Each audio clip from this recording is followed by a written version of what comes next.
Yes, we back in the building. Me, myself, Agent X, en route to clarity.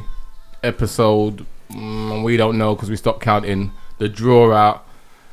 We in the place. Make some noise. Make some noise. Make some noise. And all of that kind of good stuff. Yeah, we got special guests in the building today. I'll let you introduce yourself because I don't wanna I don't wanna not put any letters after the name that may be there. Yeah, big up the road them. Big up. Jimmy Big up. in the house. You know what I mean?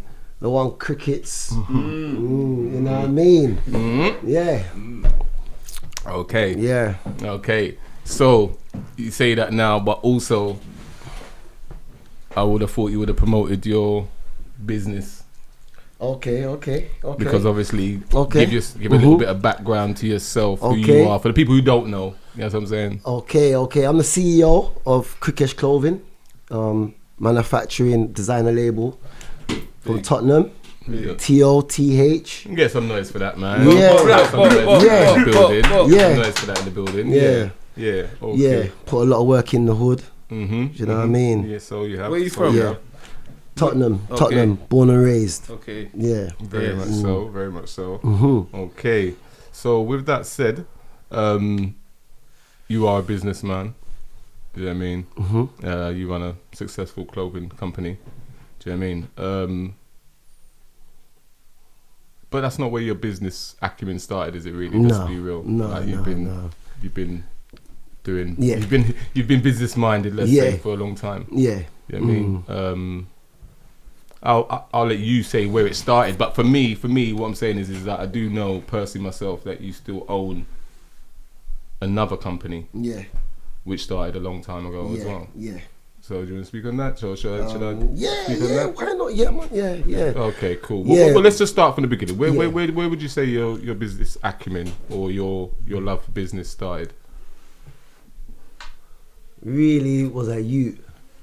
When I was a youth, and before, like, obviously I never always on clothing. You know what I mean? I'm not a machinist. You know what I mean? I'm a boss. Like I make things happen, and that came from you got to know about the product that you're selling. You know, the streets was too easy for me. You know what I mean? I done it in my sleep. Do you know what I mean? It was like, that's what kind of pushed me towards, which was the drugs and the road and the being around the fast life. Yeah. Do you know what I mean? As you know, where we're coming from, it was a bag of fast life. Do you know what I mean? Yeah. Some of my friends in the background basically will tell you the show. Some of our friends. Yeah. I'm joking. No, but I'm gonna run joke all day today. Yeah, simple. People may not know you are my friend. You know what I mean? And we did grow up together. Yeah. So I know you differently. So I will crack a lot of joke here today, but we will still have the serious conversation. So sorry. Yeah. Was there anyone that gave you like influence towards the clothing industry before you made the transition? Yeah. My mum's sister and my godmother, my cousin. Okay. Marvelyn Gowdy and Jennifer Jones. Okay, and who are they, if you don't mind me asking?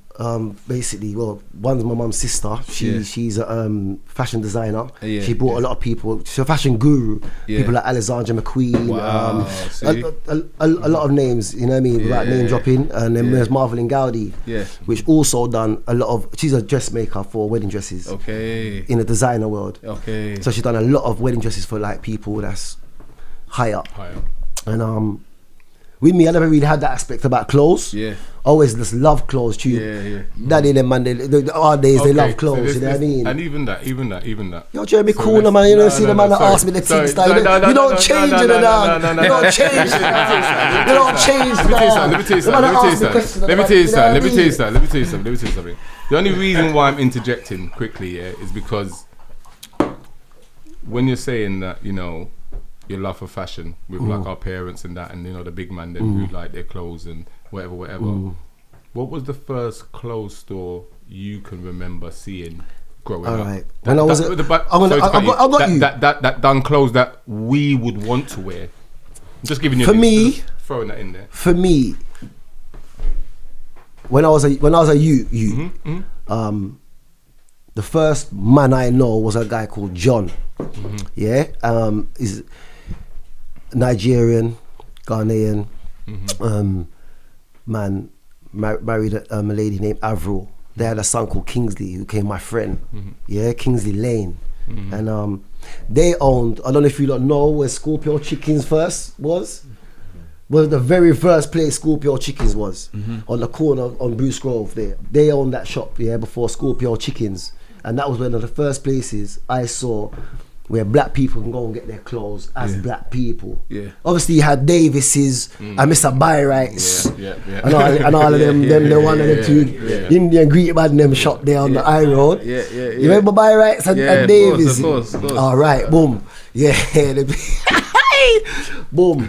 So yeah, that was one of the first black places I saw clothes, and I always looked at him and said, you know what, bad boy, I want to mind have some of that, you know what I mean? Then next time I was there, I was getting jerk chicken and fish tea from X's mum. Do you know what I'm saying? It was like that. Do you know what I mean? All the man them, no matter where you was from, south, north, east, or west. If you was over the farm and you want fish tea, if you're at Stingers, if you're there at Wesley, them everyone's got their quarters. It doesn't matter where we was. We know say X's for the jerk, Scorpio chicken. And if you was in Tottenham them time and you don't know about Scorpio chicken, you don't know Tottenham. Don't even come even in my circle and talk about Tottenham, because you don't know Tottenham. That's another thing. That's why I don't do enough of them podcasts out there. No, fun and joke aside, I'll be real with you. I weren't gonna do no podcasts. I weren't gonna do the podcast because basically I'm not really an online socially kind of person. I'm old school, so I haven't actually got with it, and there's a lot of people doing podcasts that I can't get with it. I see you're telling a different narrative and bringing a different perspective to the thing that it's not real. So I need some real. So when I heard that X has got his thing, you understand? I said, yo, Wesley, yo, come, yo, I'm going on there. It's time for me to let out my thing 100%. And let people know what they don't know. Do you know what I mean? So that's the first black person I know, or first black person I know where to get my clothes from, was John. So it'd be safe to say that growing up, we saw black businesses then. We saw black businesses. You're mentioning Levi. I ain't gonna lie. Growing up, it's only true we was moving too fast, but when we look back, we did, because we had body music. You understand? You understand? You had Patty Shop. Supremes. You understand? Babsies. And then boy there. Bullies. Even though I weren't fully, it was more musical them time there. We had a few shop just for the beat and couple little 1 and 2 on the high road. It was springing up. A couple little. It was around black business and black business was around. People, black business. We had a community. We definitely had a community. Definitely. Do you know what I mean? Definitely, I would agree with you. You can't mad when you know, so you can go get 2 records from body music. You know what I'm saying? You know what I mean? Them times there, I'll be real with you. Alright, maybe a couple years into it, them man they had Poison Sound. That's what made me kind of lick more the man them now, because you know, sound systems, and that's our era. That's what we grew up in. Definitely. Do you know what I mean? That's our people's thing. Do you know what I mean? So most parents in our day, and even our parents grew up in a sound system. It was music and records. So a lot of our parents knew each other anyway. Yeah. Do you know what I mean? Do you think that people respected what we had as businesses when we had like things like record shops, restaurants, barbers, and things like that? Because sometimes, I don't. When we bring them up in conversation, before we get into that, Jay, because I know you're going to segue, but that's going to be in the wider conversation. I'm still yet to ask the question, but you know I don't do interviews, but I did just want to just get a little background. Not only because you're I know. But what you're going to ask is going to lead into. So that's why I said I don't want to segue. But what I'm saying to you is now we've touched on all of that. The company that you still own, that you didn't mention when you mentioned the businesses you run, let's talk about that. Okay. I came back to Tottenham. Obviously, everyone done their thing. Everyone dispersed. This man went J, that man went J, that man went country. Boom. Everybody dispersed. Remember, we kind of went through a lot with Poppy and the whole Hackney and Tottenham and thing. And then the reason why I mentioned that is because that's the reason why I started the label, because I was tired of I knew where it was going with the postcode thing. So I got 4 men together outside my baby mother's yard, Glazemore Road. Me, my cousin that you all know, and 2 other man. And we started TH Records, True Hustlers. That was probably Tottenham's biggest movement in terms of underground music, because a lot came out of it even to this day, like multi-millionaires, platinum artists come out of it from today. But obviously, as time's gone on, things happen where we had to disperse. But the original concept of that record label was to bring the youth them together. Okay. Because we're on the end tail of us, we kind of left a bad mark for the youth them. It weren't our fault, it just happened that way there. It just happened that way there. It just rippled. You know what I mean? And I said, no, let me try and put a little glue to that. You understand? Let me try and, so what I've done is I got a boss from every area. Yeah? I got a boss from every area. What areas? Alright, boom. It was Tottenham, you'd have West London, Birmingham, and South London. Do you know what I mean? So when I say every area, it's every. So you had, obviously in South London, you had a bag of different areas. Definitely. Same. So that's what I did, and I brought TH together. Big. So if a youth on the labels coming over to Tottenham, it was hard. Because nothing of the youth them was going through fuckery. And we was getting calls and still had to deal with the passer with them thing there. Yo, Jimmy, yo, boom. I beg you call my man. Come on, my man gonna Yeah. So it was a lot of controlling. It was hard, but we pulled it off. And one of the biggest artists out today came out of that. Do you know what I mean? Which we're proud of. I didn't get the gold. I didn't get that gold, but I got another gold. If that made sense. I got another gold out of it, and that gold was some of the many few of the youths them that didn't end up, because what happened is, see, when they signed this big artist, because the partners broke up in a label, and some went over there, and going over there took one of the biggest artists. At the time, they didn't know it was a big artist. And in doing that, it hurt the youth them. You got to remember what we've done there. We brought youths them from all different areas that don't like each other. They're warring, and we brought them together. We've done the impossible. No man like this up to this day has done that. And then it got separated. And the youth that bust left a bad stigma for the youth that was left. So they've robbed the youth and the whatever's coming that way. They've robbed. Because remember, these are wolves. These are our wolves. These are our offsprings. These are our pitney them. These are our youngers them. Our families them, little brothers them, and them thing there. So they're wolves. They're 3 times us. You understand? Remember we was running up in dances and gassing man and all them things. They're robbing man. You understand? It's just a regular thing, Not me. They ball a bag of badness. Not me, by the way. Not me, by the way. I don't know anything about that. I wasn't. I wasn't whatever. There. I wasn't. No, I'm joking. I'm joking.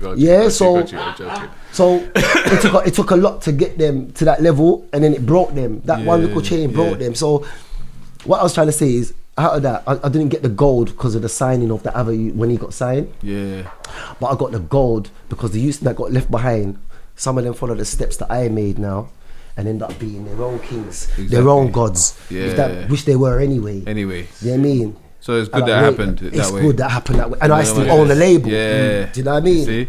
And it's the people's label. Definitely. Do you know what I mean? So when artists to shine, you know them ways. Stinger, I tell you. Come out the other side and you shine. Come out the other, look, just like Stinger. Do you know what I mean? I was telling him earlier, he's one of the only man that's made. You know, like when you look at, you see, let me tell you something. In the hood, when you make it in the hood, it's because they think you get a rollie and a nice car, you made it. No, when we've made it and you're a real toppers, when you move out the area and you change your life to bring positive to your children and not make them go through what you went through, that's the goals. That's what I live for. What money can't buy. What money can't buy. And he done that. He done. I don't think no one else is married. Out of my little circle who I grew up with. You're not married yet, are you? I don't know. Someone else over there's got something on the table. Do you know what I mean? But we all getting married, or we trying to. So you see it. So a lot came out of it. Evolution. So evolution. Put you on the spot, didn't he, Jay? No. I'm not married. I'm not married. Unfortunately, you know what I mean? That's it, man. That's what I'm saying. I'm trying to find a wife. That's what I'm saying. I'm trying to find a wife, by the way. So I'm saying, Stinger, this is for the wife. This is for the wife now. You know, you're doing this for the wife now. Big up wifey. All right. Come on, big up wifey. Big up wifey. Come on, man. Don't say a thing. So with the breakup of it, would you say it was more? Would you say it was avoidable? Would you say it was something that could have been a conversation, or would you just say it was one of these things? I would say it could have been a conversation, but to see those people still in that not same position, but in the same mindset, it couldn't have been a conversation. It's the best thing that could have ever happened. What do you think spoils the conversation? What do you think it's about us that? Because some people grow and some people don't. There's good and bad in everything. Hot and cold, dark and light. It's the minerals of life, my bro. The minerals of life. No matter how, even if black people in a general had it their way and we had everything that we wanted, and imagine we was like the Jews and the Jews were like us, even if we will still have the bad and we will still have the good. 100%. We still have the dark, we still have the light. 100%. So we got to be careful what we ask for. We kind of might be alright right now. Do you know what I'm saying? No one's there. Kind of might be alright right now. And what it is, we all go through madness, bro. And madness comes around every so often. It's just how you deal with it and how you come out on the other side of that. You know them way there. That's what it is, fam. Yeah, but sometimes, like you said, it's not even madness. And this is what I think you was getting to, is that it's not even madness. It might seem like it at the time. Like you said, at the time it might seem like the worst thing that's happening. Do you understand what I'm saying? It might seem like madness at the time. Yeah, of course. But just like with most things, isn't it? After the fact, with hindsight, you look at it and you realise that was actually a positive. Yeah, that was the best thing that could have ever happened. Do you get what I mean? 100%, You know, 100%. It's just like with anything, isn't it? You lend someone £100 and they don't give you your money on the Tuesday when they said they were going to pay you back. It's the worst thing in the world. You're like, oh my God. But then once you realise that it's actually a good thing. Of course, man. It costs you £100 to get them out of your life. Do you get what I'm saying? You get what I'm saying? Which is cheap. Which is cheap compared to what it would have costed you if it was around in the long run for the next 10, 15 years. You don't know what you would have lost. Do you get what I mean? So the £100 cheap. That man must say, but your freedom. But what we're gonna do? Because obviously, like I say, we don't do interviews, and I want to get into the deeper reasoning and conversation which we here for. There was one more thing I was gonna touch on with the whole TH thing. Now you are on the other side of it, and you look back. Do you get what I mean? Is there anything you would have done different?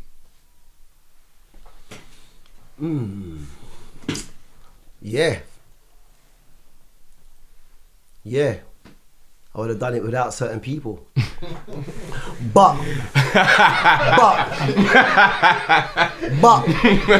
I was gonna say the but. You know what it is? Would you be who you are without them? Right. From every bad there's a good. Right, and this is the point. That's why I asked you. That's why I asked you. It could have come to you when there was more money. Right. And that's why I asked him. That's why I asked him. Because I never had no financial losses.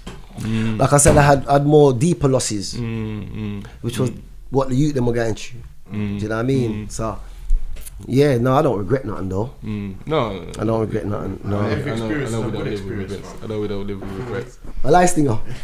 So it makes you who you are. Yeah, of course. Definitely. Even the worst people that are around you, like you say, even the hurt that you get from the people that betray you. Yeah, for real. They kind of without that betrayal, who would you be today? That's how you grow. You become stronger. You understand? Yeah. Well, it can make you or break you, but usually it makes you who you are. Either way, it makes you. I was gonna say that it's like how you use it, innit? Yeah, as well. Yeah. But either way, it makes you who you are. Whether it makes you or breaks you, it makes you who you are.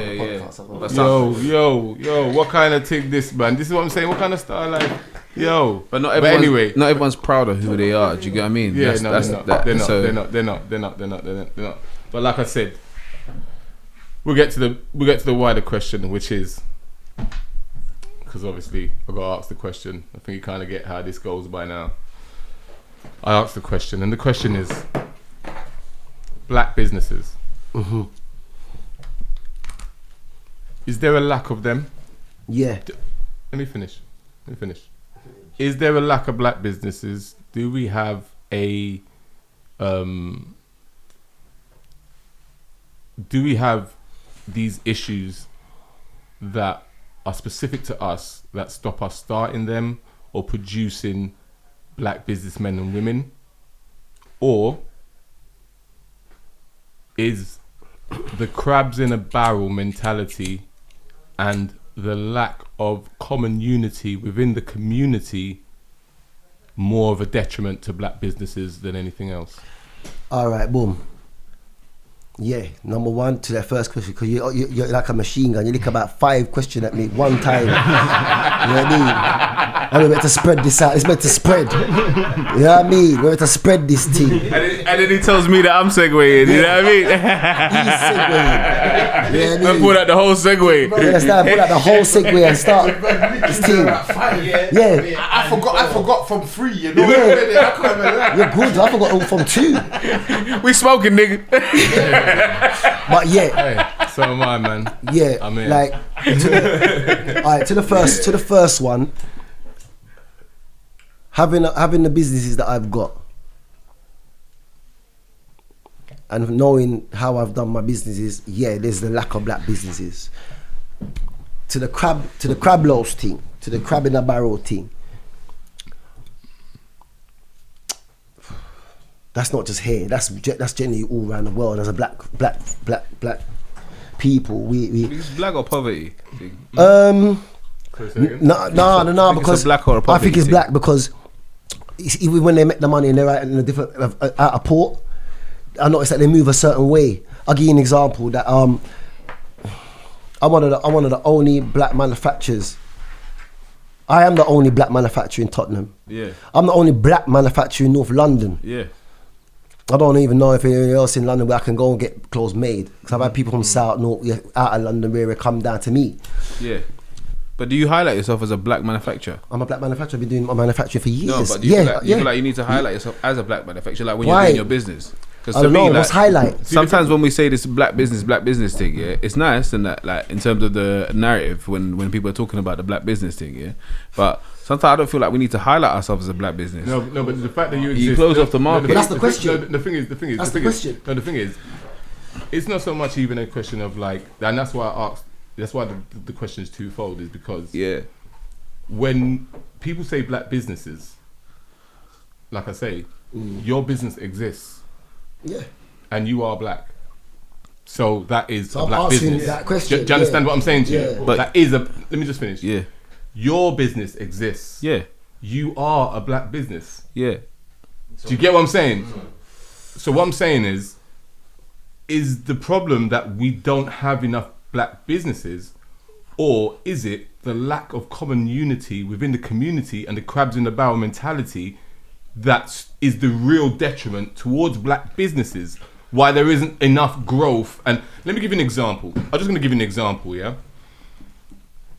I've seen somebody, I'm not going to mention a specific race or culture, but I've seen somebody, a close friend of mine, within the last 2 years start a business.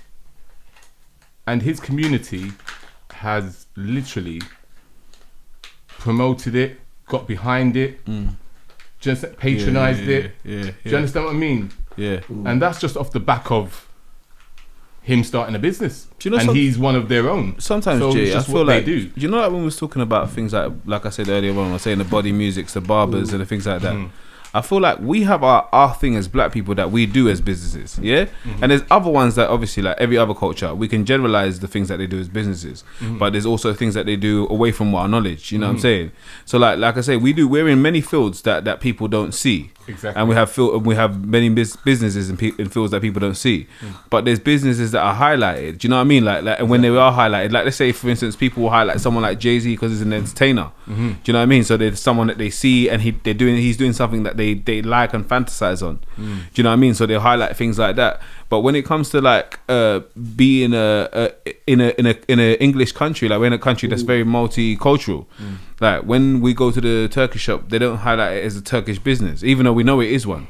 So like when we was walking into Body Groove or whatever, we knew it was a black business, but we didn't highlight it as a black business in that time. Then when we think about our parents and them like that, when they came over, like say our grandparents when they came over, they literally survived off of having black businesses. So because they wasn't being employed in that, so they had to make their own businesses in that day and time. You know what I'm saying? So we, like you said, so there was, I feel like black businesses were more supported. We supported each other back in the day a bit more, so we could our businesses were more on a bigger platform. But when the conversation of black business comes across, we kind of follow the narrative that not saying the enemy, but whoever the other people have given us. So we follow the narrative of that we haven't got businesses and our businesses are bad. But when they're actually good businesses, but when we do have good businesses, I don't think that we highlight it as black businesses. I just think we highlight it as a business, like everyone else does. They highlight it as a business rather than a black, like putting a color on a business, because there's also things like blacklist. So you wouldn't, like that word black as well. Putting it next to a business, it sounds like you're asking for to be supported by black people only. And if you're asking only to be supported by black people, like when I see Black Pound Day and things like that, I feel like I understand what they're trying to do, but I feel like they're also closing a level of market, a market to themselves as well by highlighting it as a black business. Yeah, because it's almost like it's just a cause for one, and we're not all from the same place. We're African, Caribbean, all of these different places. So when some of these, say for instance, there's a Turkish business, at least that's from Turkey, or there's a Chinese. Like if there's a Jamaican shop, there's a Jamaican shop. But then if there's a St. Lucian shop, that's not a Jamaican shop. Yeah, but when do you see Chinese people buy Chinese food from China? Simple. Yeah, that's a good point. Simple. That's a good point. And the next thing, just everybody else. And you gotta remember, we don't. I don't think they do that. I don't think they buy their own food. They make their own food and do their own thing. Yeah. But what I'm trying to say is, at the end of the day, is you gotta remember, like you said, we are black, and we are the only. Everyone's gone through good and bad, but we are the only race with that stigmata. We're the only race that had to deal with what we had to deal with. So only the other day, our great grandmothers like get raped and beaten and them things there. We're the offsprings, of just coming out of that. It's not been too long. So but that's a narrative as well. No, that's a narrative. But the narrative. All right, I'll give you an example. I'll break it down for you. My business. I don't really have much black people. Right? In the manufacturing, 90%. I've got Jewish, Greek, Turkish, Indian, Arabs, Italian. The list goes on. Spanish, French. 10% is black. And they appreciate you though, innit? Just, because it's not... This is what I'm saying. It only becomes a narrative within the black community. He's asked the black question to a black man with a black business. So I respect that because and that's what it is. And this is why I like to spark the debate. Because I don't have another man who can turn to and say, boom, lend me a cotton because I need 1,000 reels of silk. But these money, I could go to Georgia and be like, bring her, Sean, he needs 1,000. But really, I should be able to call X, or I should be able to call C, or I should be able to call Stinger, you understand? Or Night, do you know what I mean? You understand? But it doesn't really matter, because I feel like, again, the fact that everyone links up through business is like the kind of unity that we need as well. No, we do need that. Yeah. We need. So basically, we do need more black businesses in the ghetto. So the answer, or in the community. So what you're really saying is yes to both of them then? Yeah. Don't you think that there's been more black businesses coming up in recent years? Yeah. Without a doubt. A bag of them. Whoa. The same things. A bag of them. Well, for real. The same things. Everybody's doing the same things. But that's similar. It's similar to every culture. But I feel like we criticize each other more than we understand each other. You know, like where Asian man will have shops. Or Turkish man would have shops, and they don't criticize each other for having kebab shops. Yeah. And no one's saying we do too many kebab shops. Why is it that why nobody else? Why can't nobody else? You do walk down the high road and think, why is there one flight there, no one there? You do. Because we're very critical thinking people, but at the same time, like say to you still know that within you if you put money into a barbershop, you know that it will make money. So that's the only thing why they do kebab shops, because they know they'll make their money. Jay, I respect what you're saying. Yeah. But you got to remember, what's going back to. I know you're saying it's a narrative, but we are black, and we have limits. Even though sky is not a limit for me, I do it in money can't buy. Because if you can buy it, I can get it. But again, so you know, being black don't mean bad. No, it's not bad. Nothing. No one's saying nothing about bad. It is. That's what it is. It's matter. It's something that is there. Yeah. We can't. You know. I can't. I'm not. Boom. I'm not here to change. I'll give you an example. You see, when things kick off, you see a lot of people talking. Yeah. But you see, when things kick off, half of the black man you hear talking and the black woman you hear talking are gone. Because if P was there, you could tell you. Because I was there, all of the riots, them. Yeah. Do you know what I mean? Witnessing from young to old. Involved, whatever it takes. So, and I know who was there, because I see the debate. Remember, I pulled out of the group because I see the debate in you lot's group, and I was like, I'm out, because I know when it comes to the action, who was there. 100%. And but the narrative gets carried. Because it's us. All right, give you an example. Boom, boom. How many Turkish communities are in our community? Now, we're coming from, let's go past Turkish, because I'm coming from a background when it wasn't about Turkish, and the Indians man own the shops, and the Greek man them own Haringey, and the Jews them own, Stamford Hill. So they were they had the escorts and the capris and them things there back in the day, boom. So that's who, boom. We never really, we came from a different background. Remember, our parents just came over. Yeah. So we was dealing with the backlash of that. We came. Remember, our last major was Ragga Days. Yeah.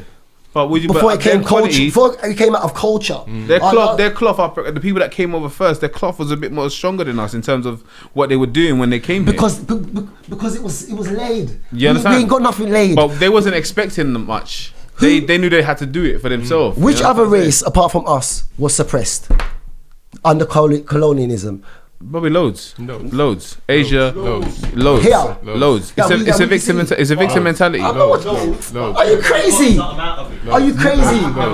Do you know? But I'm saying, do you know what it is? Because we talk about each other like, again. I don't want to. I know Jay hates it. I want to go back into this, But the whole black thing, where again, we're calling ourselves a color that we're not. We're brown people anyway, and there's all different shades of brown, innit? Yeah. So again, but then we all come from different places, and so when you see how they deal with each other, they don't deal with each other as people from the same place, but they've made us share a history of tragedy. They don't make us share a history of victory. And when every person's supposed to look at their own history from the victories. Like history's not looked at from tragedies. Any other culture don't look at their history based on their tragedies. Every other culture looks at their history based on their victories. So they only try to give us, even as a bow, whether from Africa or from the Caribbean. And if we looked at our DNA, we'd find so many different things in our DNA. But and same with like someone that's white. But we're supposed to put ourselves in the same bucket and share a tragedy. For me, I don't feel like we should allow ourselves and our kids to keep sharing the same tragedy when we all come from different places. It's like if you're from Jamaica, you didn't come from Africa, you're from Jamaica because it's hot there as well. So people was there before black people was there, been there. Black people been in America. I hear what you're saying. Before their narrative. But when alright, give you an example. Perfect black man, come out of the hood, come out of the community, in a decent area, finds a job. In this job, he's on probation for 6 months. The 6 months goes on to 9 months, 6 months goes on to 12 months. Yeah. The other races that are there, 3 months probation, 6 months probation, a white guy, a different colour guy might come up to our next guy and say, hey mate, I didn't even get a probation review. But what would it be in Caribbean or Africa if they was there? No, if they was in our country, what would it be for them? We're in their country expecting equal treatment. But we're in their country. There's good and bad everywhere. I'm not here saying that's only black people. If they was in our country, they'd get managers. No, but if he's a criminal, he might not. That's what I'm saying. If you're a criminal, you still get dealt with bad in our countries. Because see, what we're doing is we missing the point. It's not so much even that you're missing the point. You're going into a whole nother conversation. That's missing the point. No, he's not missing the point. He's digressing, which is cool. I just feel like we're expecting a lot from them in their country. Yeah, no, definitely. Boy, there's good and bad in every country. I'm just talking about black people in a gen. And that's cool. And that's cool. And that's however. No, but hold on, because there's a question on the table, isn't it? So I don't want to digress too far from the actual question, innit? That's the point, innit? So that's why I leaned back. I let you have the conversation, but hold on, I let you have the conversation, but we're digressing too far from the actual question. So the point is, the question was, is there really not enough black businesses? Which you were saying there isn't enough black businesses. But hold on, but you also agreed that there's loads of black businesses that have been opening in the recent past. The last 10 years. Right, last 10 years. There's been loads of them. So, but there's still not enough, is what you're saying. No. Okay, cool. No. Now, On the other hand, this is why I'm saying that I'm agreeing with Jay when I'm saying, is that really the issue, or is it the lack of common unity within the community? Because what I'm saying is that's why I'm saying I'm going on to you lot segue, which is it doesn't have to be promoted as a black business to be a black business. I'm talking to you now, you're a black man who runs a business. That business by default is a black business. Do you understand? Whether you promote it as such or not, which was the point I'm making. Do you understand? So when we say there isn't enough black businesses, what do we really mean? Because I know loads of black businessmen and women who run what I would consider black businesses by default. Electricians, plumbers, all sorts. Do you understand what I'm saying to you? So when we say there's not enough black businesses, are we saying that they should promote themselves as black? Something that they are, but... Or are you saying, is there not enough black clientele for the black business? No, but let me. But this is what I'm saying. Now we're missing the point, because this is the point of the second question. That is my point. Right. So what I'm saying to you is we would say there's not enough black businesses. Right. That's the narrative you hear, right? There's not enough black businesses to the point where we would even agree. We'd say, there's not enough. There should be more, right? But then we would also agree that there's loads that have started up in the last whatever. Yeah. But when we're saying that, what we're realizing is that those people are not promoting themselves as a black business. What am I like? How do you promote yourself as a black business? You don't. You just promote your business. Just promote your business. And if you are black and you have a business, then by default that's what it is. But that's not something you go out to promote, because, like we've already established, that you'd be locking off a whole demographic of people who may assume that is only for these people. Do you understand what I'm saying to you? Definitely. So with that said, there is maybe not enough, but there is definitely black businesses. There's definitely black businesses, and loads more springing up all over the place. So with that said, what is more of a detriment to black businesses? Is it not the common unity or the lack of it within the community? So like what you were saying, who is patronizing these black businesses? You will find that a lot of successful black businesses are not patronized by black people. Yeah, of course. Yeah. Which was the point I was making when I said I've watched somebody start a business within the last 2 years, and I've watched his community promote and patronize the business. Don't get me wrong, he's done his work and he does his job and all of that good stuff. But I've seen his community promote and push his business. Do you understand what I'm saying to you? So what I'm saying to you is I've known you for years. Now, I went away for years and then I came back. When I came back, I was around for years. If I did not meet you in front of literally the gates and premises of your workplace, I would never have known that you had that. I would never have known that was your business. I would never have known you was in the fashion. And you're somebody I've known. So what my point is, I brought somebody on here before, Nana, big up Access UK. I brought Nana on here and Jay said a similar thing. I think I've heard of it, but I didn't know. Wow, that's amazing. You've got this thing, and I didn't know. Where do you promote it? How do you know what I mean? This is important that people need to know about your company and whatever. The point is that he does promote it. It is out there. Do you get what I mean?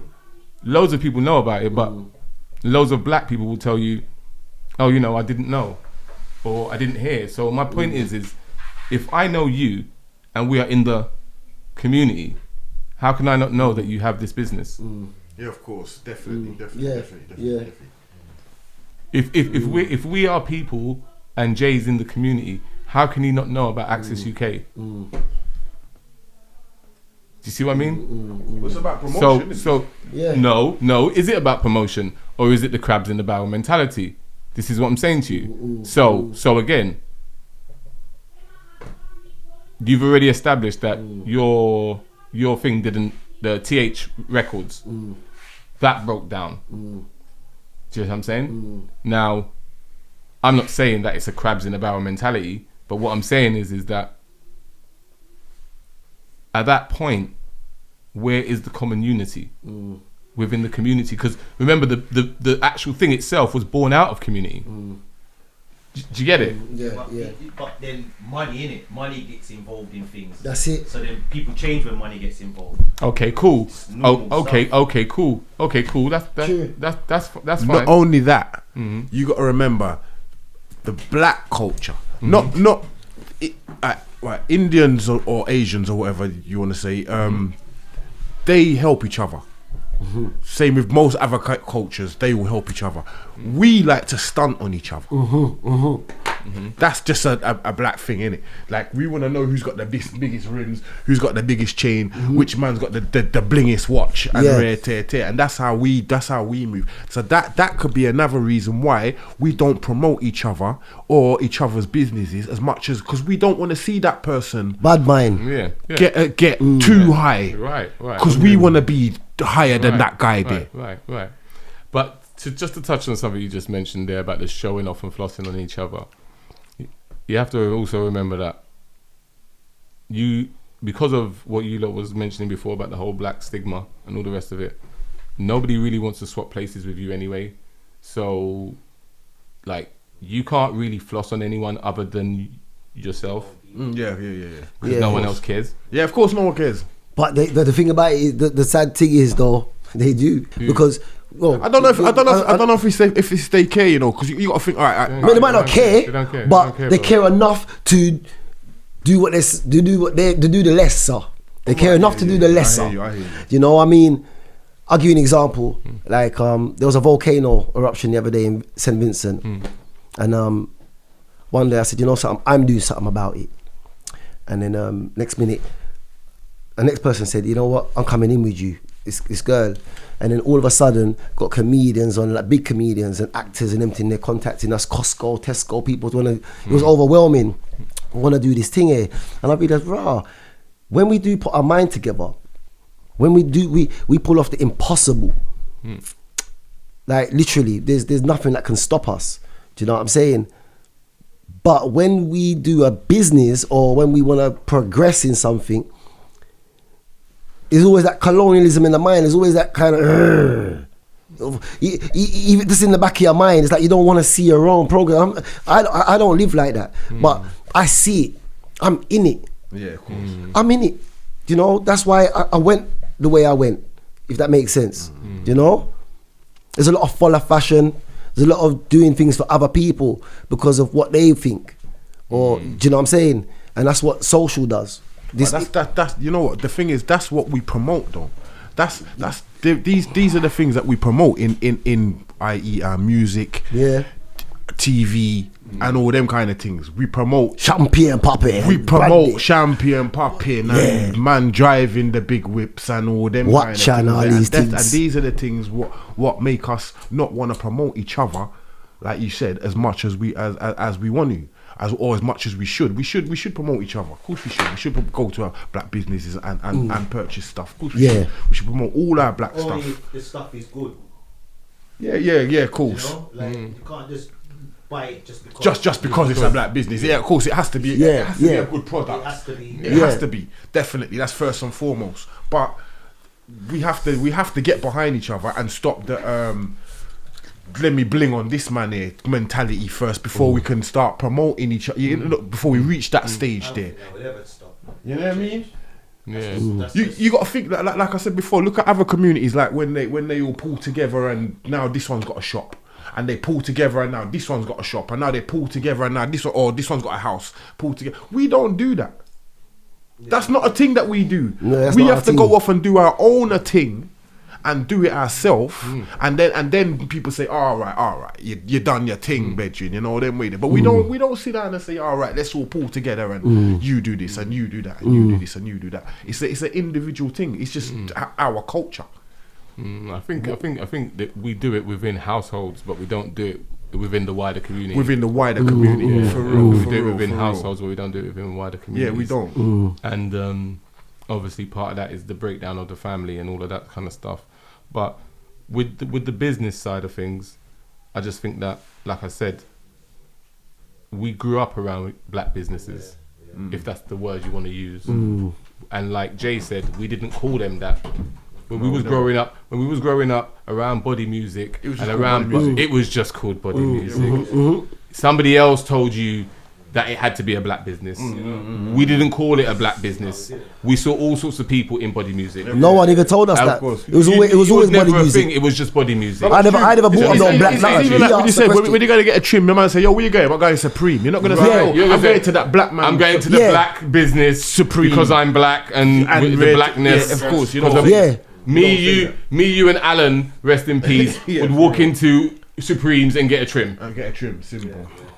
Simple. Alan, and Alan wouldn't turn around and say, "I'm going into the black business." Yeah, of course. He would just go in there and get a fade. Argument done. Do you get what I'm saying to you? So my point is, again, like I said, when we talk about these black businesses that don't exist, is it the promotion of the blackness that doesn't exist, or is it the actual black businesses that don't exist? Because I see a lot of black businesses. I know a lot of black business people, black businessmen and women. They don't promote their businesses as such because that's not relevant when you promote a business. Exactly. So again, like I say, when we're talking about the success and the progression, even when these other guys are doing little bandulu, it's not highlighted. So it's like they can pretend they're cab drivers and be moving bricks. Yeah. But it's not highlighted with them. Do you understand what I'm saying? It's they still get to be looked at like businessmen. Yeah, there might be a guy that's pretending to be working in the city, but he's moving bricks. But he still looked like as a businessman. Do you know what I'm saying? So my thing is, it's all these uniforms that through movies and stuff that got given to us, that kind of allowed ourselves to fall for them until we was mature enough to know that to be individuals. Do you get what I'm saying? That if we didn't follow them narratives, we realized that there's loads of businesses that black people own. That's one thing, you know what I'm saying? And then like in terms of which businesses we own, do we need to down them, and do we need to criticize them in a way where they're not? It's not that great. Because even when I put one of my brethren, I had a conversation before, and I was talking about my brethren that owns a barbers, and he was a barber, but he owns a barbers now. And the way that people try to downplay it in the conversation, I was just like, right, what are you supposed to do as a black man for it to be acceptable, for your business to be accepted as a successful business? You know, like, because even when it is a successful business, it's not looked at. Do you know what I mean? You know when your business is successful is when you've got other races buying whatever it is you're selling. You got to look at all other aspects of stuff, like i.e. comedians, musicians, and rare. You know when they're making money is when white kids and all that is out spending their cash. It's just the way it is, isn't it? Or other races, not just white. I don't know. Even just saying that businesses are considered successful when you're flossing. So it's like, even if you're successful and you're not flossing, people will consider that you look at you like you're not successful because you ain't got on the right quote unquote drip.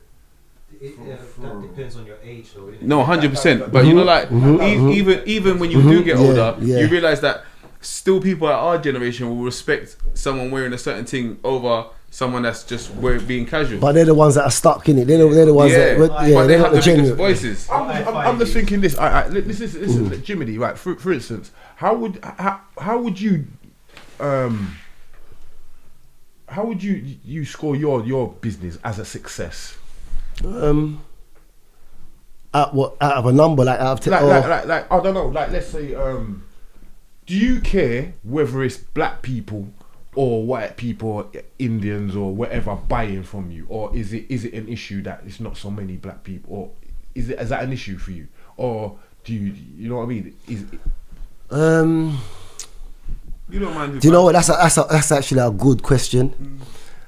One, my clothing ain't my most productive business. The car company was. That's what actually yielded me my money. But for the clothing company now, I'd be real with you, because I don't do it for the money. If I was to really be honest, I'm more hurt that my own don't buy it, because I've got the monopoly.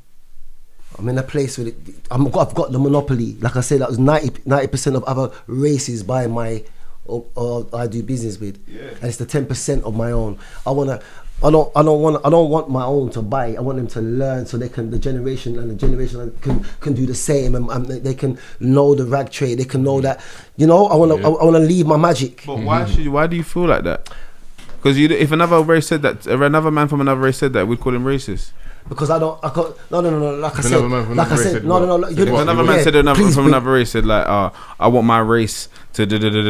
But I doesn't said matter. no. I already said 90%. But you go no. I'm saying, you know what I'm saying. Like they don't care. Like half of these races wouldn't care. A Tommy Hilfiger, a Gucci, all of these guys, Versace don't care if it's a black man that's wearing it more than anyone else. Fubu care? Yeah. Would Fubu care what race bought their stuff? Yes, they would. Yes, they would, because it's for us, by us. That's what's going on. Even though they said that. Even though they said that. What are you dealing with? You lot ask me a question. You lot, man, it's someone really business, man. You lot do your thing, man. No, but the same man that did Fubu, yeah. If you see what he's doing now, you would understand what we're saying. That he knew that he couldn't do this Fubu thing because it was bigger than for us, by us. But what I'm saying is that's nonetheless. You asked me a question, which is, would they care if their people were buying their people, meaning black people? Other people let me finish. No, that wasn't what he said. I'm saying, he said, would they care if it was white people or black people or whoever? And I said to him, well, initially, that's the point, innit? It was for us, by us. So there was that in there. That was there, isn't it? Originally. Obviously, when you do something, you want everybody to buy it or use it or whatever it is. If it's music, listen to it. Whatever it is. If it's a movie, watch it. Do you understand? But it doesn't mean you wouldn't make a movie and want your people to watch it. Of course. Do you understand what I'm saying? Oh yeah. If you make a movie like Schindler's List and everybody watched it, but the people you made it about, maybe the people wouldn't care. But my thing is this, Jeremy. Air what now? How would you class it as a success? Would you class it as a success by how many black people came to your thing or whatever it is? No. It's not a colour thing. Let me just stop. It's not a colour thing. It's huge. But that's the point, though. You're conflating issues again. Yeah, for real. It's not about changing. You're conflating the issues. It's not about whether or not that's what you would consider a success. Yeah, of course. Do you understand what I'm saying? Because that wasn't the point. Yeah, of course it was. Do you get what I'm saying? Yeah. I'm saying to you that because I've already agreed. That was my point, which is there is loads of successful black businesses, loads of successful black businessmen and women. Do you get what I mean? But they do not promote themselves as such because that is apparent. Do you get it? Yeah, but that's what I'm saying. That's why I say no one else promotes themselves as their culture behind their business. That's what I'm saying. We've done that. That's what. No, I've already done that. That's what I'm saying. We've done that. That's what I'm saying. That's done. I'm saying to you now, which is the point. When I'm talking to, like, for example, when I'm talking to Jiminy now, I'm saying he is a black business by default. He is black. That's apparent. And he owns a business, so that is a black business. Yeah. That's my point. But it benefits him more to just be a business, though. But I don't look at myself. I don't look at myself as like, I didn't go to work. I don't go to work and say, oh, boom, I'm a black business. That's what I'm saying. This came up in the question that you lot asked me. I feel like we're the only ones that say this to each other. Why are we the only ones that say to each other, like, that narrative of black business? That's what I'm saying. There's no Asian business, or there's no, like, I'm saying, Chinese business. If they just follow it, they follow it, innit? And they fit what they know that's needed to serve. Like, we got Asian man that sell hair.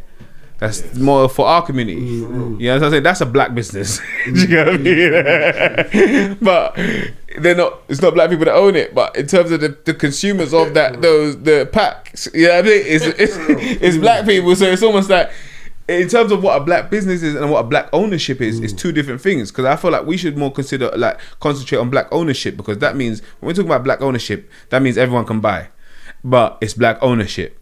And there's a lot of black ownership that's happening behind the scenes that people don't know. When they talk about black businesses, you understand what I'm saying? That means that the consumers have to be black almost as well. You know what I mean? The people that's buying, you know, and that's why I believe that. Like, I just hate that term because it shuts off a certain amount of consumers. Right. So that's what I'm saying. So you're preaching to the choir, And that's the point. I'm so glad that I trigger people the way I do. I'm so glad. Do you know what I mean? I didn't even know that I had this talent. Do you know what I mean? I did. Trigger people the way I do. Do you know what I mean? And they start telling me about what I'm trying to tell the people then. But it's cool. No problem. It's not a problem. But yeah, like we said. So with the crabs in the barrel and the as you put it, the narrative that we get sold, is that more detriment? Is the lack of the common unity within the community? So what I mean by that is the fact that we don't need to promote black businesses as black businesses for them to be, because that's just apparent. Yeah. We've already established that. Yeah. Then black people patronizing the businesses just comes down to community. Just comes down to the common unity within the community. 100%. Do you understand? And if there's a lack of that, then you would see the lack of the 10% buying from you. Yeah. You would see that because everybody else doesn't have that issue. They just want to know if it's a quality product, if it, do you understand what I mean?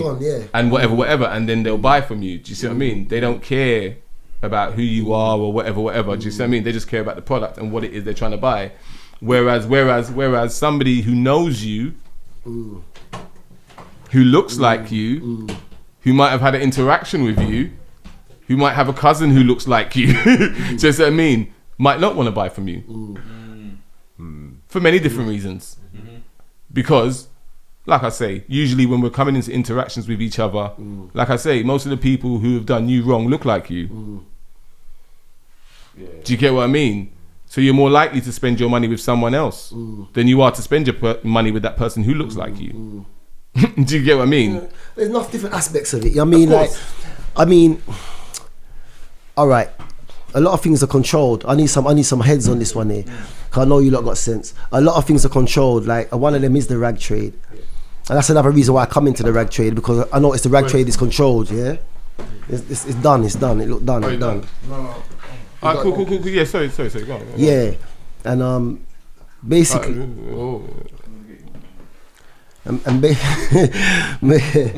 Yeah, you see me, and basically, cause this is real. And basically, some people do things for different reasons. People do things for different reasons, innit? And one of my reasons is we need a little bit more control. Like we need to start having our own. We don't have much as black people. It doesn't matter, or wherever, you understand, Africans, wherever we are, you know what I mean, on the one, we need to have more control. Do you know what I mean? There's not enough people want to try and unite on a bigger scale. Do you know what I mean? Not enough. Do you know what I mean? Not enough people trying to do, like, not enough people trying to, it's, see uniting, you see when you unite, that's everything and all. Yeah, I mean, it's so powerful. Definitely. Yeah, and we get controlled in many different ways to not have that. You know, whether it's our children, whether it's our day-to-day of life. You understand me? Hit me up with something, Stinger, because you was gonna hit a point just now on that one as well. What I was gonna say is, do you find it harder? Like, you see,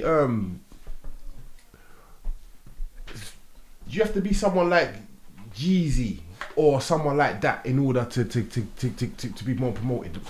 What I mean by that is, as black people, we buy name brands. We will buy Nike. We will buy Versace and rare. And we're not really into the new thing too much, yeah. Unless we see someone else rocking it.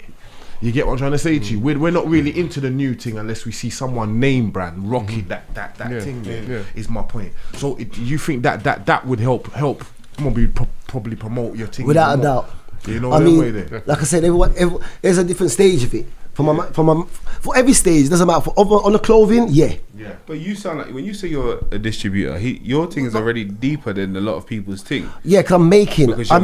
And I don't just make for me. You don't just make for you. This is what I'm trying to say. That's what I'm saying to you. Like, my manufacturer. No, that's what. This is my. So if you wanted to do your clothing label, and you wanted to say you wanted your own jacket. That's why you're bigger than Nike. Like, I don't know. It's hard to explain. Like, but it's like, what a lot of people don't understand is, like, they look at these big franchises, like, and they they misunderstand how much money these franchises even make. Yeah. Because they even understand, like, when people say fake clothing and all that, they don't even understand where these places, where any of these clothes are made.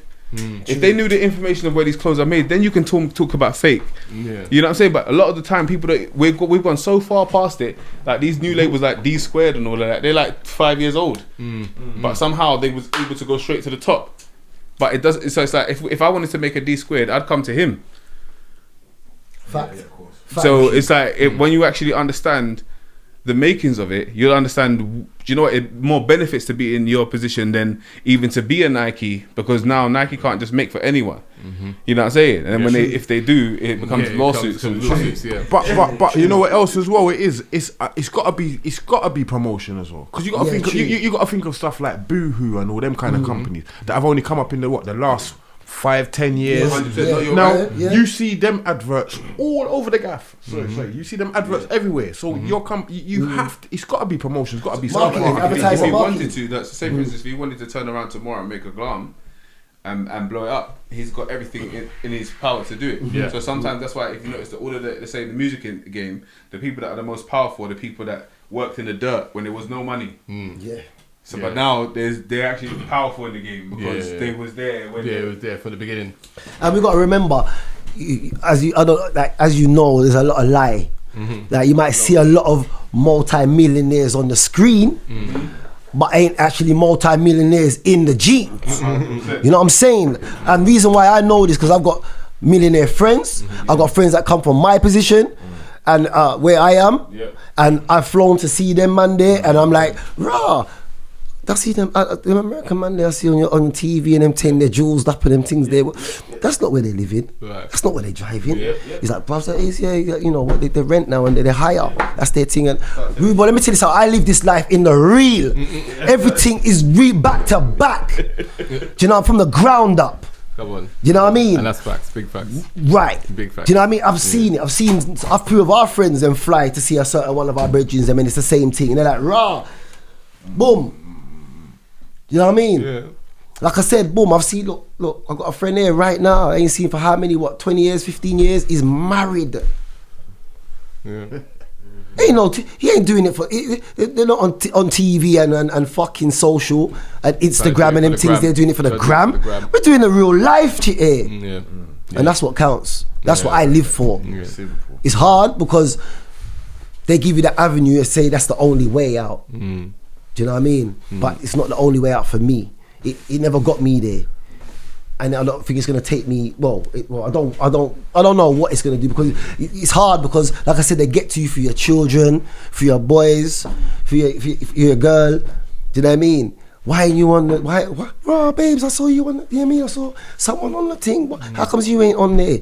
Why don't you do that? I can send it for my friend through the gram. You know what I mean? And it's like you end up conforming. Oh, daddy, I'm on Insta, rare. Why don't you rare do a little? Come and do a little PG, little clip. So X, Erwan, now let me ask you a question. What would you define as a successful black business? A successful black business. I like that. A successful black business would be any business that's owned by a black person. Right, do you get what I mean? That's doing well. But is that what you meant? No. That's no, you got to ask. Because you asked the question, didn't it? No, I'm answering his question. I'm answering his question. He's asking my opinion of a successful black business. That's the question, right? Of course. Okay, cool. So my opinion, my thoughts on it is like what Jay, harping back to what Jay was saying, which is ownership. Do you understand? That's why I had the conversation specifically with you in the building. Is for that reason. Is because he is it. Yeah, of course. He is it. Of course. That is my opinion of a successful black business. It's right respect, there in front of you, my brother. Do you understand what I'm saying to you? Simple. And he's already told you that half of his staff is not black. He's already told you that 90% of his sales don't go to black people. Simple. So that answers your question. That is my opinion of a successful black business. Is black ownership. Black ownership is success. There's not one person I go through who is everything is self-contained. Everything is mine, if that makes sense, Stinger. There's not, everything is ground up mine from the start to the finish, which is a good thing. Do you advertise yourself as a black business? No.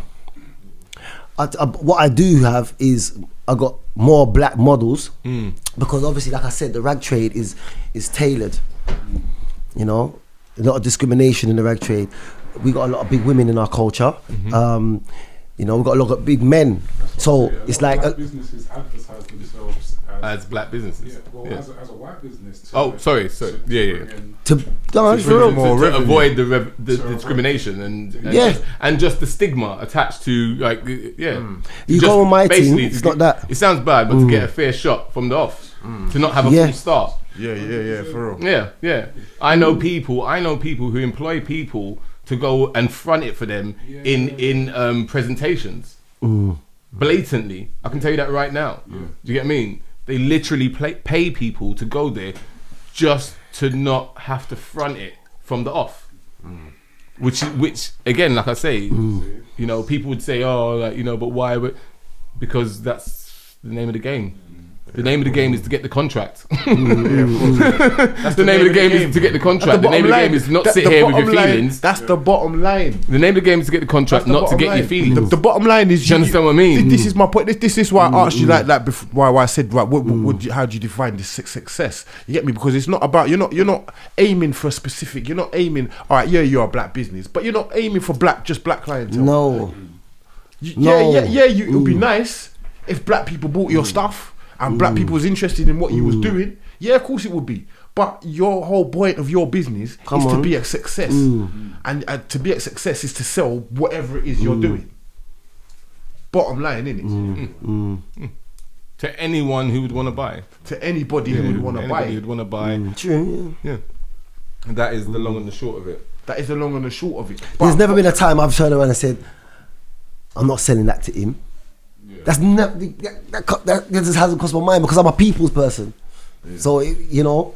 But the interesting thing is like what X said earlier. Where he said about he knows someone whose whole community got behind him when he done the thing. That's the thing what we're lacking. Yes. No. See. This is what I'm saying. That's what I'm saying, man. I don't know. Maybe it's just like that's what he said that earlier. I know you said that earlier. I know we've gone for a whole heap of things. I know that, fam, and I know that's what you're thinking in your head. I really done said that. No, I'm not. No. But let me ask a question. I haven't asked a question. Let me ask you guys, X Stinger. Now I want to ask the question now. Yeah. Okay. Do you think we as a race is selfish? Before you answer, there's a reason why I'm asking this. So do you think we as a race are selfish? I don't think we're no more selfish than anybody else. I don't think we're right. I don't think we're no more selfish than anybody else, but it's just that we work with less. Not even that. We do like when we're doing better than the next man. Hold that. That's X. Okay. Without going into the mitigating circumstances, because obviously there is mitigating circumstances for it.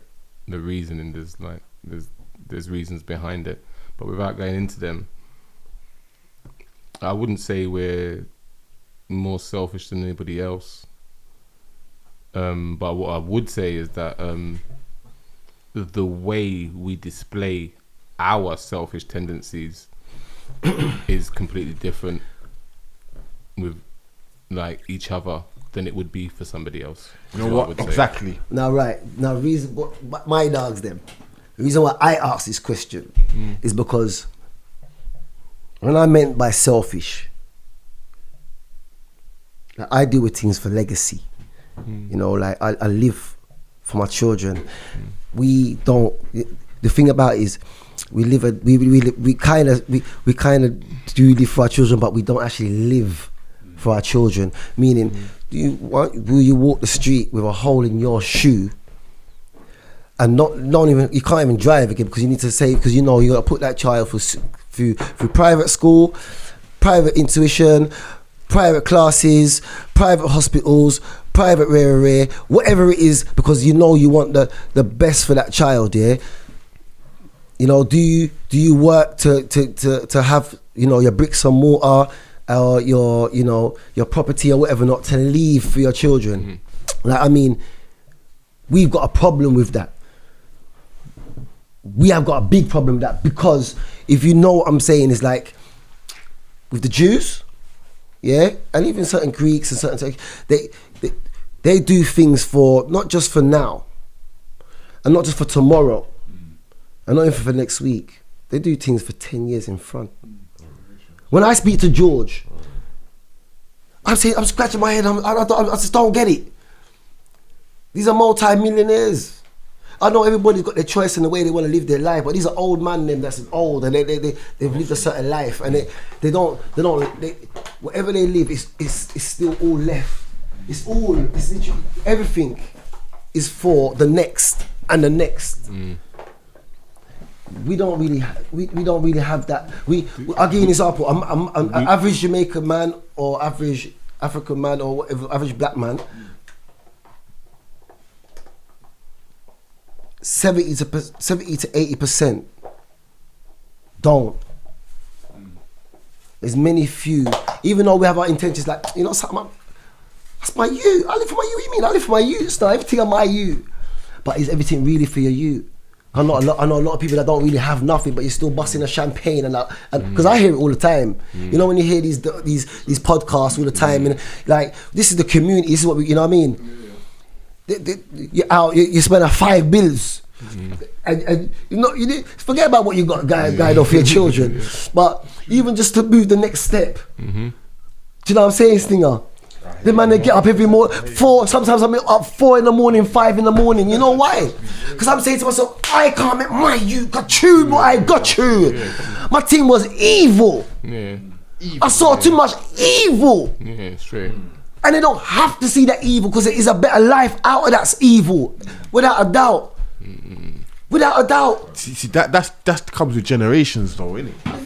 I think because all of us here, we grew up without our dads here, or I don't know, some of us grew up with, I don't know, you know what I mean? But I know we never grew up with our dads. You know, they're way there. So, but it's a different generation, innit? Now we're all fathers and all that. Now we put in that work, innit?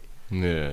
It's a different generation. You know, them way there. We've seen how what it did to us when we was youths, because we had each other. Yeah, but not for everybody though, because not everybody's got that what's the word I'm looking for?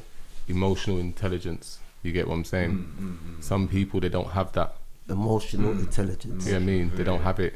So like, it's not like I say, it's just how it is. Some people, they grow older and they become more emotionally aware, but some people, they don't have any emotional awareness.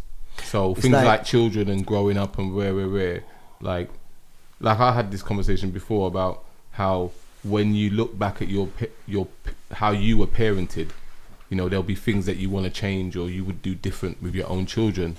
That's why, hence you said, you know, a lot of us grew up without our fathers, so you'll find that we were very, very much in our children's lives. We were reliant on when we grew up, we relied on each other. Right. But what I'm saying is, you'll find that now as adults, we're very much in our children's lives. We very much have relationships with our children. We're very, do you get what I mean? We're very much those dads that we didn't have, basically. Yeah, of course. Do you get what I'm saying to you? Yeah. So what I'm saying to you is that, okay, we get to this stage and we are now those parents. Do you get what I mean? We've now turned into those guys. But no, I like that one. No, we have.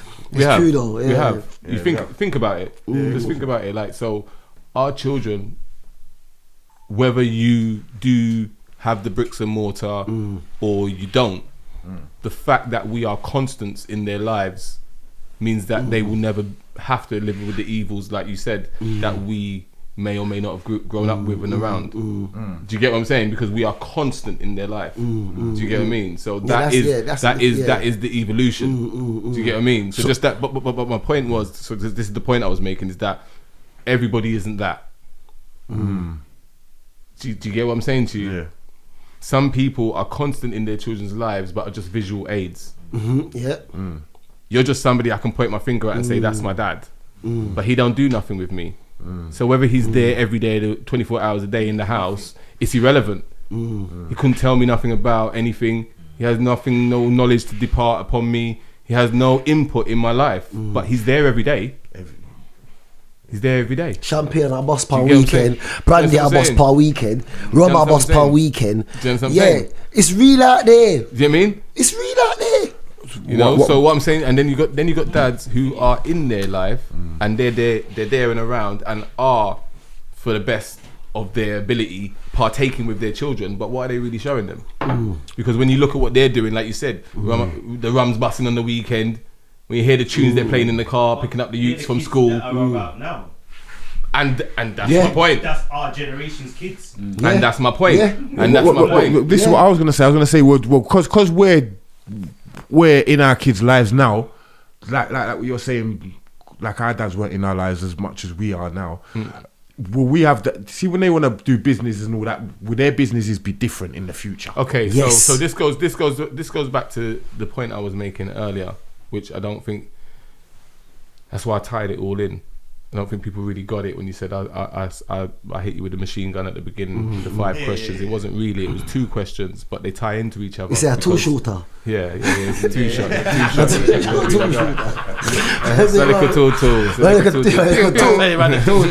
don't know nothing about that. I don't know why you lot talking about that. I don't know what you lot talking about. Alright, cool. Yeah, but anyway. What you trying to do? Anyway, we don't edit nothing anyway, but we will edit that. We'll edit that still. You know what I'm saying? No, I'm joking. We won't edit it. It's gonna be in there. But yeah, but the point is you even made me forget, man. I got off track now, man. You like to stop all this. See what I mean? This is why. No, but it's all like hereditary money. You know, like leaving things for your children, working towards it. You know, working towards a legacy, working towards a better future for. You know, and that's what it is. And going back, you understand? And going back to what you were saying about leaving the trade behind, like, because obviously you had your auntie and people around you who obviously left their DNA in you. Do you get what I'm saying? Yeah, you could say that still. So, well, they not could say that, they did. Yeah, they did. No, for real. Yeah. They did. They left their DNA in you. Do you get what I'm saying? So you could say they passed that down to you. Do you get what I mean? Because you was around that. Do you get what I'm saying? So again, the next generation of whatever, do you see what I mean? By way of you being there and being successful and being around, do you get what I mean? Because this is another thing that I like to explain to people, is that people like to think that there isn't successful black people around, but they are. Yeah, there's plenty. Yeah, they are. There's plenty. Do you see what I mean? But there's 2 problems with that. Is one, how do you engage with them? Do you see what I mean? Yeah. How do you engage with them? Do you see what I mean? The second thing is when you get to a certain stage of success, do you get what I mean? Within the community, you become almost like an alien. Yeah, but why do you, we always say that like black people, the older people, that they get rich and have to give back? Why? No. But again, it's not a case of it's no. It's not a case of giving back. Because let me give you the example. You're right. We always get it presented to us like that. Like what you have to give back is financial. See, where's this a man? Where's a man that have a business? He ain't give, you know what? It's all mine. No. It's not. It's not that. It's all mine. No, it's not. It's like what Stinger comes from. Stinger. No, it's not that. No. You know what I'm saying? You know what's this? Sorry. Go on. It's mine. Certain time, like he would try and give me something cheap, and I'm saying that's not what it costs. Yeah, I hear you. True. You know what I'm saying? Like it's your business. Yeah. So it's not a friendship. Yeah, of course. So you sell it for what it is. Yeah. You know what I'm saying? Yeah. Like, this is your living. True. Yeah. And that's why I said to you that's why I was cutting you. I say it's not because he would want it all to himself. It's because he's a very straight guy. Just then, it is what it is. That's how he is. So again, so when we're being like that and we're trying to support, right? You know? and no, but this goes back to my point. This is my point. The crabs in the barrel mentality, meaning, because you touched on it now. It's taken you a little while, but you touched on it now, which is, why should I feel like I should get it for cheaper because you're my friend? I always think that. Why should I feel like I can haggle you because it is a black business and we are kindred and we're kin and blah blah blah. Why? I hear it all the time. But walking bossy to Louis. But we would never haggle with walking bossy to Louis and take out money and take out they never like and you. walk proud with it. Like yo dog, I know. And get no customer service. Racism. You know what the joke is? It's different because if you had a shop front that said cricket at the front and then you had people in there and all your clothes hanging up just like Louis Vuitton and all them things, none of us would walk in there try and haggle. You'd go in there and keep your mouth quiet. You know what it is? It's because we know you, blood. If you was in there, it'll be a different scenario. Yeah, and I'll be like, yo, what now? Yeah. Yo, boom, boom, boom, boom. Hook me up, fam. Yeah. I'm gonna spend a bag. I want niceness. But that's why online. That's why online works. You don't see nobody online. You just see the garment or the product. So that's why online works. Do you know what I mean? That's why I was saying that, and it just takes it away from who you're buying it from as well. You know? It does. You know, I mean, but you're always appreciated further from home. Yeah. That's one thing that I remember. Strangers will give you more love than your own. Yeah, and it's not. I don't look at it as a bad thing anymore, Jay. No, it's you know what I mean. It's not a bad thing. It's not a bad thing. But I just coming around. I think we're still, as people, we're still processing. We're still filtering. We're still. I mean, we're still finding our feet in a place that we. Like when you think about it, our parents were like children of immigrants, and we're the only people that's like children of maybe people that understood this country a bit more than their parents. So even if they wasn't born here, they kind of got more time to understand this place. You know what I mean? So we got a bit more confidence in our bop here now because we just, you know what I mean? We got a bit more, you know, we're a bit more comfortable here now. So we're thinking ideas now and things like that, and thinking about how to do things differently because we're new here. Yeah, 60 years deep, maximum. Max. You know what I will say is that some other races though do target black people, whereas when we are open business, we have to target everyone. We're the biggest consumer. We're the biggest buyer. You got to think like I don't know who said it earlier, but a man said earlier. Look how many Asian shops open up. Black hair shops that sell bare black hair products. You know that. So their target audience is black people. That's your target audience. Whereas when we open a black business, we have to target audience everybody. No, you don't have to. You don't have to. But the problem is that if you was to target only black people, then what you would do is you would kill off half of your demographic within that community that you're trying to sell your products. Your target people, the people you're targeting is your product. Really. That's yes. This is what I'm saying. Who you're targeting. Do you see what I mean? You see what I mean? So again, right. So like I said, we're the biggest consumer.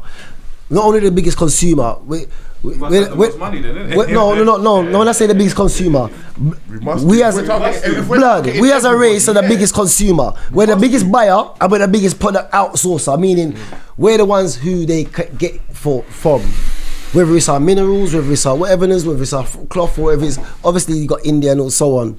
But everyone knows we're the spender and we're also the person that's been giving. Meaning that we our lands, our golds, our oils, our rare, that's all our, right? So no matter which way you take this thing, it's all coming from us. We're the biggest spender. We buy more Louis than they do.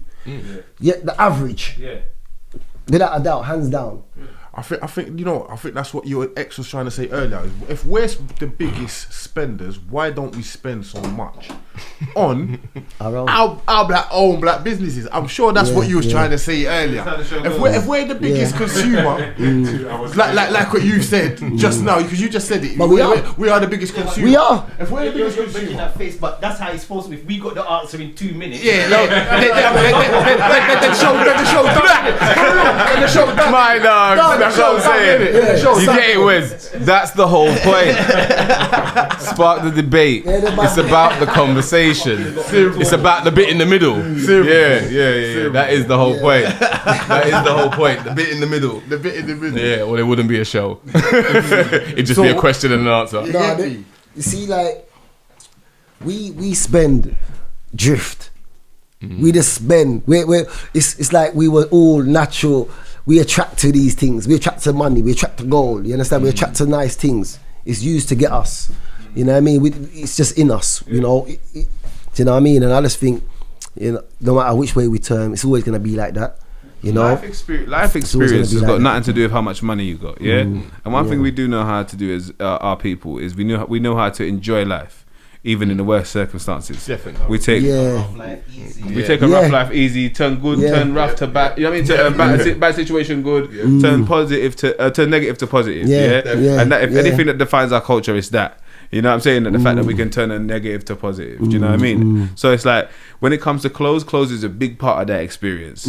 So no one can ever take that away. So we need to, like, if we understand and realize what makes an experience, we can appreciate each attribute of what makes an experience. And clothes to me is such a big part when it comes to going out. I'm not even a guy that overly likes to dress like that, but when it comes to going out, I do. You know, I like to make sure that that sharp. You know what? I'd like to touch on that by saying, you know what, as well, I think about the black culture and black people as well, is that we like to do things for everybody. Yes, we don't target a specific demographic when we do stuff. I.e. music, sports, whatever it is we do, we do it for everybody. That's just how it's just in us. Yeah, for like real. That. Yeah, music. It's not us that buy the music. It's never been us that buy the bought music. Do you get what I mean? It's always been that young white boy. That's so true. 80% of everyone's success was from the white demographic, like you say. All it is that we don't own it. We don't own nothing. Like, we don't own the roots. If you get what I mean. Like, we will have little branches. We stand next to the plug, but we're never the source. We're never. And we're never the manufacturer. We stand next to. That's what I'm saying. We stand next to the plug, but we're never the source. Even though it all runs through us. Simple. Because we're so used to making from so little. And that's why it's going back to we ain't got our own. We need to have our own. Like what we do is sell it. Right. Do you know what I mean? But you say when that, not saying that all the time, like what businesses do. You're right. So it's not enough. Like, you build your business, and then you get it to a certain point, and then you sell peace. So it's true. You might even sell it all if it's really lucrative. But you have to. But another culture won't get judged for selling it. No. Loads of people do that. Loads of people do that. That is normal. That's normal. That's business. Yeah, no, I would do that. That's business. That's business. That's business. That's not white business. That's just business. Or Greek business or Latino business. That's just business. Do you get what I'm saying? You know? On another note, why you got this? You don't got me chatting up in here. It's the drawer. You see, this is what I'm saying. This is what I'm saying. Every time we're here to draw man out. Do you get what I'm saying? Everybody, anybody. Do you get what I'm saying? If I'm in front of the camera, you're supposed to know from that everyone's getting drawn out. If I'm drawn out, everyone's drawn out. We all talking up in there. But yeah, no, definitely. And I'm glad we've all come to the rounded kind of conclusion. The round table. Do you get what I'm saying? And actually sat down and had this conversation because, like I say, I always hear this narrative about black businesses. And it just confuses me all the time because I think to myself, what are you talking about? You know me, bro. Like, what are you talking about? Like, okay, so what? There's not enough of them. Okay, so when you say that, what do you mean? What, only employing black people? Only patronised by black people? When you say black businesses, what do you mean? Because I know loads of successful black businessmen and women who own what I would consider to be black businesses. But they run them like how any other person would run their business. And it's not based on their race, it's based on, like we said, the product they're trying to sell and the consumer base that's buying it. 100%. It's real simple. 100%. It's a business like any other, and it's promoted to to people like it would be like any other. You know? Do you know what I mean? So it's just really weird to me that when it's us, for some reason, it becomes strictly about the race. Do you get what I mean? People fall into the trap. Right. But on the other hand, which is why it's a double-edged sword, like most things, there's a contradiction in it somewhere, which is there is a need for black ownership. 100%. Do you understand what I mean? 100%. There is a need for black ownership and for the highlighting of it. And for the highlighting of it. Do you get what I mean? Because that was going back to the point I was making earlier, which is, as a black business or a black businessman or woman, no, you shouldn't feel somehow bound to give back to the community financially or whatever the case may be. But, like we were saying, if you understand what's going on, if you understand how it is and how it's been, if you understand your own background and how you came up and how you came, you would want to leave something for the other person who's coming up, who's just like you. You know, when you were coming up, remember you when you were coming up? Remember, but do you remember you though? Because hear me. No, hear what I'm saying. Hear what I'm saying to you. Because people would say, like what Jay was saying earlier, like if somebody else said that, it'd be racist. But I don't believe that if somebody else said that, which I believe other people would say that, it is racist. There's a carpenter out there somewhere who would love to leave his trade to his son or a young apprentice who was coming up with his little pencil behind his ear, like he gives him a little, you know what I mean? And he thinks to himself, well, you got a little twinkle in your eye like I did when I came up 30 years ago. He'd love to pass it on to somebody and know that this guy cracks on and maybe buys a house out of this carpenter trade like he did. He would love to do that. And if the guy looks like him, then that's even greater. That's even great. No, but that's what I'm saying to you. I don't agree with people having to make their money and then they have to take out their money out of their pocket to push back. No. Don't get me wrong. You look mean. No. It's like Friday. I got my money and I was gone. I'm gone. Take it easy. No, yeah. I'm not mean. But you know yeah, you're not mean. Yeah. What's a good point about it? It's not even about your money. It's about giving them just the pointers. This is what I'm saying. To you. Listen. It's not about the money. Listen. It's what they can learn. And that's my point. I give you the money because that's not what I'm supposed to give you. I'm supposed to give you pointers that I wish I got given before I did. Thank you. And the point I was certain bullshits. And that's the point I was trying to make, is that sometimes it's not financial. It's not even that. Like I said, which is the point I was trying to make with the highlighting. Yeah. That's why it needs to be highlighted, because it's not so much about them giving you money. It's about knowing they're there, seeing them. Ooh. You grew up around John. Ooh. You grew up seeing Scorpio Kitchen. You grew up seeing body music. You grew up knowing it was possible, because you had people who were around you, who were tangible. They were there. You could see them, talk to them. They were there. Do you understand what I'm saying? But when you really check it, if you go back to your question when you said about the shops them and the business them, if it's shop business them on the road, we've actually got a little bit less. Not only that, what did body music and all them shops they give back? Yeah, for real. What did they give back? When we was growing up, what did they give back? I never get no free record and them thing there. What was they doing? What was they giving back to us when we was growing up? Right. So that's why we got to change. And my point to you is this, is that they were just a record shop on the high road. Now, like you're saying, what did they give back? Not much from what I can remember. If we're talking by way of financial, do you get what I mean? Yeah, they never gave us nothing back. They never put on no all dayers in the park or nothing. There was no body music festival or nothing like that. Do you get what I mean? So no, that never happened. But we didn't need that at the time. We had community. So those things were happening. Those things were happening regardless. The point I'm making is this, because the conversation is about not giving back or not giving back. The conversation is about black businesses. Do you get what I'm saying? So what I'm saying to you is that at that time we had a lot of them. You grew up around them. You grew up around black businessmen and black businesswomen. You are now a black businessman. Do you see what I mean? Yeah. So now at this point, for you in the rag trade, which is, let's be real, is not a lot of black people in the rag trade. Do you get what I mean? So for you to be one of a few, especially from where we come from, it would be nice if there was somebody who maybe could be influenced by you or would see you and think to themselves, well, no doubt, that could be something I could do. But there is. You see what I mean? And they would never think that if they don't know you're there, is my point. So what I'm saying is there's a lot of successful black people around who are invisible to the quote unquote public. Do you understand what I'm saying to you? So they would never see you for you to be an influence for them. I know, but how many millionaires in the world are there, and how many do you know and see? True. There's enough. Do you get what I mean? You're not supposed to know. People only know the basics, the basic clothes. But you used to tell them about other designers. There's other designers out there you wouldn't even heard of. But you'd be like, right, don't lie. All them $3,000 coat and $4,000 coat and them thing there. You're thinking, pussy. I don't even know them name there. It's true.